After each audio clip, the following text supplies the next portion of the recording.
Hi, it's KCCK's Culture Call. I'm Dennis Green, and my guests today are from Riverside Theatre, kind of the ghost of Riverside past and the ghost of Riverside present. Adam Knight, director of Riverside Theatre. Welcome, Adam. Hi, great to be here. And Ron Clark, founding director of Dennis. Riverside Theatre. Yes, and still kicking.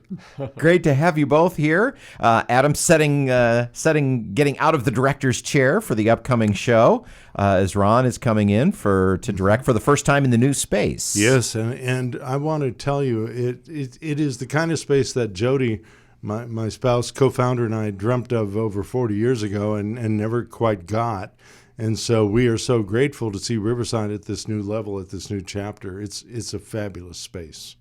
The play is A Walk in the Woods by Lee Blessing, who is a contemporary playwright who, people are into this kind of thing, know who he is, but us especially. And you both, this is crazy, you both have a personal connection to him. Ron, you start, because you and Lee have known each other for a long time. Long time. Lee and I crossed paths at the University of Iowa around 1978-79. He wrote a beautiful play called The Authentic Life of Billy the Kid.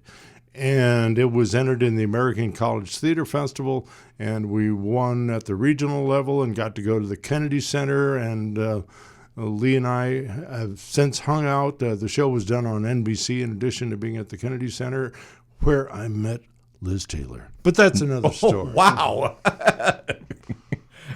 Seriously, no, we did. We had a great time. We can do another show about that sometime. That's a whole nother show. It is. And Adam, you and Lee crossed paths as well. Yeah, I spent a few summers at the O'Neill Theater Center for the National Playwrights Conference, where Lee was a playwright. Actually, that's where A Walk in the Woods first had its first workshop a few decades before that. And the O'Neill Theater Center is one of these places where you're all living on a farm and there's one bar that everyone hangs out at. So I got to spend a lot of time with Lee, getting to know him. And then my first year in New York City was at Signature Theater, and Signature a few years before that had devoted an entire season to Lee Blessing's work. And he was around that theater too. So we got to know each other a lot during my salad days. And I called him up when we were thinking about doing this play, and he was just so thrilled that these worlds collided. And you mentioned, of course, he got his degree from the University of Iowa, so there is not only a personal connection, but he's one of ours. We claim him. Yeah, we should claim him, yeah. We do. He got his MFA both in poetry and playwriting. And when you read his stuff, you understand. I mean, he is a wordsmith of the highest order. Mm-hmm. Yes.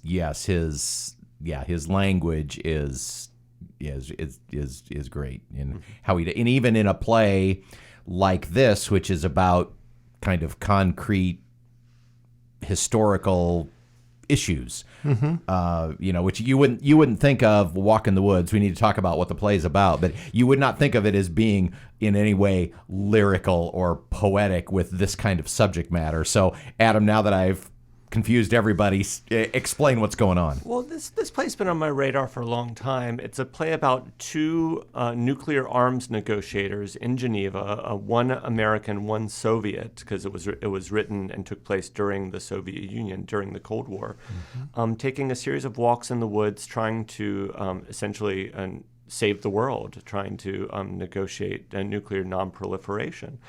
And it's a play that was very timely in its time and then quickly became a little passé because the Berlin Wall fell, the Soviet Union collapsed, and these kind of conversations, I think, were relegated to history books. Cut to now, and I picked back up the play last spring, right after the war in Ukraine had started, and I was trying to find a piece that spoke to our need for conversation, our need for dialogue, and yet the limitations of what that dialogue can achieve. And all of a sudden, this play just popped for me.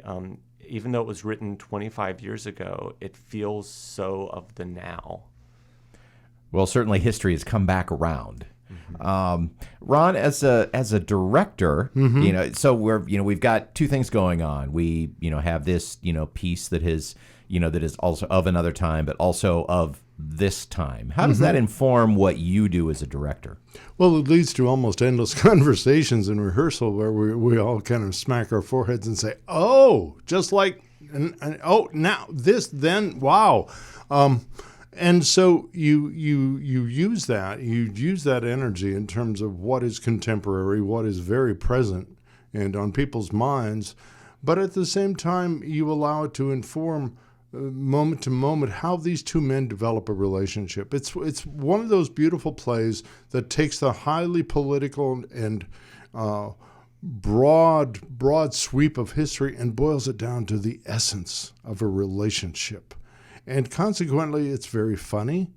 It's moving at times and shocking at times because these two men are in different points in their career. I like to think of it as like two guys who meet in the minor leagues, except it's the majors. But one is on his way up and the other is on his way out. The young American negotiator is so determined that he is going to save the world. And the Russian negotiator, who is worldly wise and worldly weary, has such a sense of humor and detachment. And just keeps saying, well, look, we're in the woods. It's beautiful. Let's just enjoy ourselves out here. We're not talking about nuclear disarmament. No, we're enjoying the linden trees.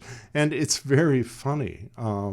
I have really loved. I did this play in 1989. I acted in it. I played the young American, and Jody directed it, and we had a ball with it back then. I remember how much I loved this play, and so when I was approached again here, of course I just leapt at the chance to revive it in my own skill set and my own repertoire, as it were. I'm curious about the set design because it's a walk in the woods, and as awesome as the new Riverside Theatre space is, it's not outdoorsy. No. So tell me how that's coming together. Well, this is a play that's traditionally done in proscenium, and as you may know, our new space is fully flexible. So we've had shows in thrust, we've had shows in what's called tennis court with the audience on two sides, and this show is in the round.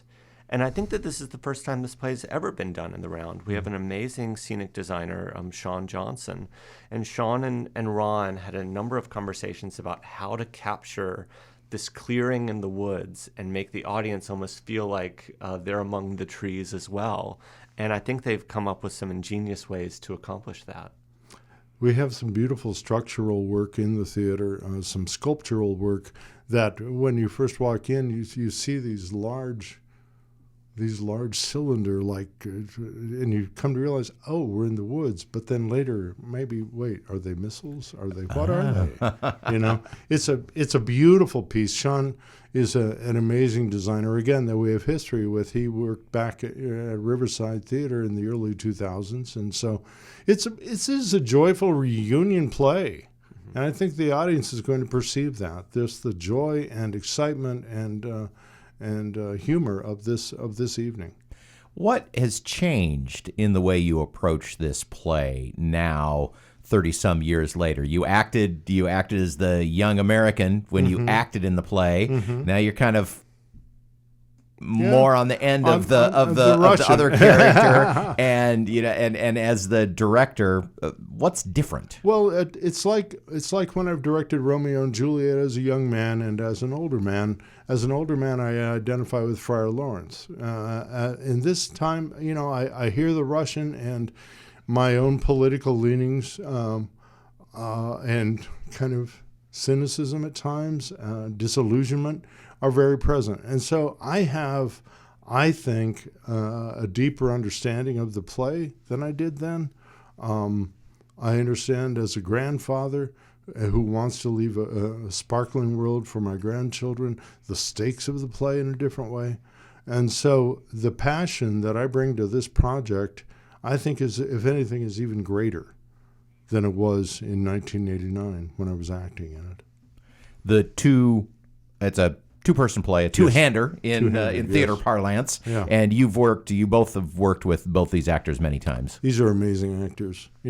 Martin has come back from Evanston, where he currently lives outside Chicago, to do this show. Martin has a deep history with Riverside Theatre. He was in the Comedy of Errors. He played one of the Dromios for us. He's also was more recently in A Winter's Tale, acted with Adam. He's a fine actor, and audiences in this area all know and love Tim Budd. What a gem he is. Another one who we have seen start off with portraying young men and now portraying Men of a certain age. men of a certain age. We'll Yes. go with that. Yeah. The play is A Walk in the Woods, running January 26th through February 12th. February 12th. If you'd like to get tickets, you can do that at the Riverside Theatre website, which is www.riversidetheatre.org, and it's theater with an R-E. Well, I have always loved the work of Lee Blessing. I've seen it many times, both in parts and in whole. It's great to have him back on the stage, and great to have you back at Riverside Theatre, I'm sure, Ron. No, it's an honor to be back. Thanks to both of you for being here. Great, thanks a lot. Again, riversidetheatre.org for tickets or information about A Walk in the Woods. You can hear the Culture Crawl live on the radio many weekdays at 10:30, or download the podcast, watch or listen on your own schedule at kcck.org/culture or on your podcast player. I'm Dennis Green, and I'll talk to you later.